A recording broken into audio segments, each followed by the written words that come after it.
आपने कभी सोचा है कि अगर रातों रात आपकी पहचान, आपकी भाषा आपसे छीन ली जाए तो कैसा लगेगा? आज कहानी है उस लास्ट लेसन की जिसने एक बच्चे की दुनिया और एक शिक्षक का जीवन हमेशा के लिए बदल दिया। सुबह का वक्त था। छोटा फ्रांस स्कूल के लिए लेट हो रहा था।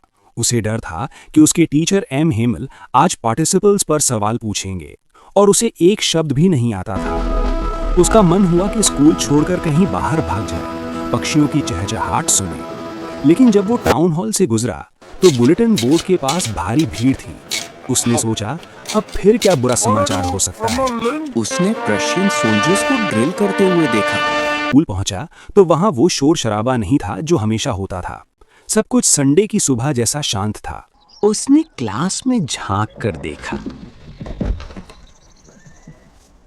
एम हेमल आज गुस्से में नहीं थे। उन्होंने अपना सबसे सुंदर संडे ड्रेस, वो हरा कोट और सिल्क की टोपी पहनी। और सबसे अजीब बात, पीछे की बेंचों पर गाउन के बुजुर्ग उदास बैठे थे।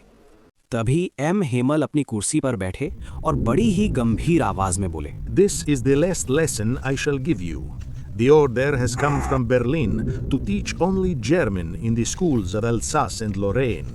The new master comes tomorrow.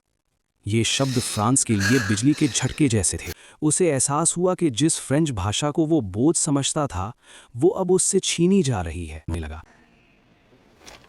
Will they make them sing in German, even the pigeons? Linguistic chauvinism. This shows how absurd Franz found the German order. He realized that while humans can be forced to change their language through laws and war, you cannot change the nature of living beings. M Hemal ने आज बड़े प्यार से समझाया कि उनकी भाषा दुनिया की सबसे खूबसूरत और तर्कसंगत भाषा है। When a people are enslaved, as long as they hold fast to their language, it is as if they had the key to their prison.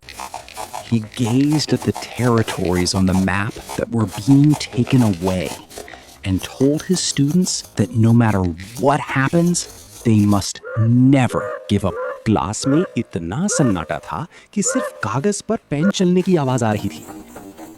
Class चल रही थी, तभी चर्च की घड़ी में 12 बजा। प्रूशियन सैनिकों के लौटने का बिगुल बज उठा। एम हेमल अपनी कुर्सी से खड़े हुए, उनका चेहरा सफेद पड़ गया था। वो कुछ कहना चाहते थे, लेकिन उनका गला रुंध गया। उन्होंने बस एक चौक का टुकड़ा उठाया और ब्लैक बोर्ड पर अपनी पूरी ताकत से बड़े बड़े अक्षरों में लिखा, विवे ला फ्रांस, यानी फ्रांस अमर रहे, और बस हाथ के इशारे से कहा, क्लास खत्म हुई, तुम जा सकते हो। So that was the story of the last lesson.